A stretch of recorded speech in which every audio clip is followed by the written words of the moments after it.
ठरलं तर मग या मालिकेच्या 2 ते 4 सप्टेंबरच्या भागामध्ये आपल्याला पाहायला मिळणार आहे. सुभेदारांच्या घरी गणपती बाप्पाचे आगमन झालेले असते. घरामध्ये सगळीकडे आनंदी वातावरण असते. सगळेजण गणपती बाप्पाचा आशीर्वाद घेत असतात. तेव्हा अस्मिता सायलीला अडवत असते. ती म्हणत असते, "कोणत्या हक्काने पाया पडतेस तू?" तेव्हा कल्पना तिथे येऊन सायलीची बाजू घेते. ती अस्मिताला म्हणत असते, "या घरची मोठी सून या नात्याने. ती पायाही पडणार आणि पूजाही करणार, ते पण जोडीने." कल्पना स्वतःच्या हाताने अर्जुन आणि सायलीचे गाठ बांधते. अस्मिताच्या वागण्याचा कल्पनावर चांगलाच परिणाम झालेला असतो. कल्पनाचा सायलीवर असलेला राग कमी झालेला असतो. कल्पना आधीसारखी सायलीसोबत वागत असते.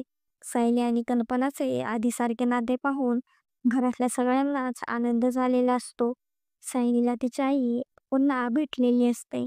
अर्जुन आता सायलीच्या खऱ्या आई-वडिलांचा शोध घेणार असतो. अर्जुन सायलीचे गाठोडे शोधत असतो. त्याला तिथे बाकी सगळ्यांचे गाठोडे सापडतात. पण तिथे अर्जुनला सायली आणि तन्वीचे गाठोडे काही सापडत नसते. तर आता अर्जुन सायलीच्या खऱ्या आई-वडिलांपर्यंत कसा पोहोचेल हे पाहणे खूपच इंटरेस्टिंग होणार आहे. असेच नवनवीन अपडेट जाणून घेण्यासाठी आपल्या चॅनलला नक्की सबस्क्राईब करा.